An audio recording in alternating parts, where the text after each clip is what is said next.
Donc Marmotique, c'est pour les maternelles et c'est aussi pour le début du primaire.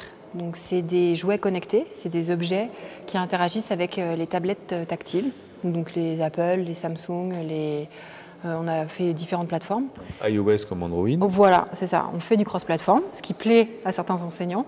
Et voilà, l'idée de base, c'était de se dire, les tablettes, c'est trop tard, les enfants les ont vues, ils en sont dingues. C'est très important de proposer du contenu de qualité sur les tablettes et aussi de ne pas perdre le lien avec l'objet, avec la sensorialité, avec la motricité. Donc on a conçu en fait des chiffres en bois qu'on peut poser sur l'écran de la tablette. Et la tablette reconnaît le chiffre et il y a différentes associations, différents petits jeux d'association qui permettent de travailler les mathématiques avec des objets connectés. On avait une première application qui s'appelle 10 doigts, qui permet de jouer avec ses 10 doigts et qui est aussi compatible avec les chiffres en bois. Et là, on a sorti hier une nouvelle application qui s'appelle Jusqu'à 100. Donc autant 10 doigts, c'était la découverte des chiffres de 0 à 10, enfin des nombres de 0 à 10. Là, avec Jusqu'à 100, on travaille sur la composition du nombre. Donc moyenne section, grande section, même CP.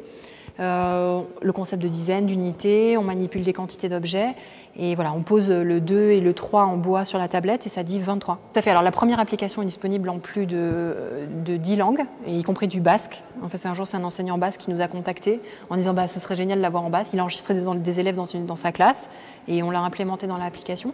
Et la nouvelle application Jusqu'à 100 est disponible en 7 langues.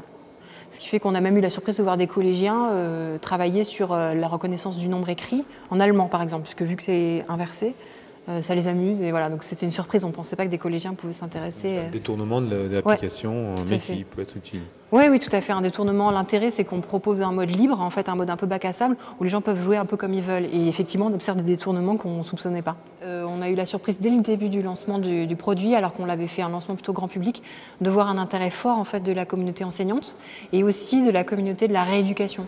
Donc tout ce qui est psychomotricien, orthophoniste, ergonome, des choses comme ça, utilisent aussi le produit en cabinet.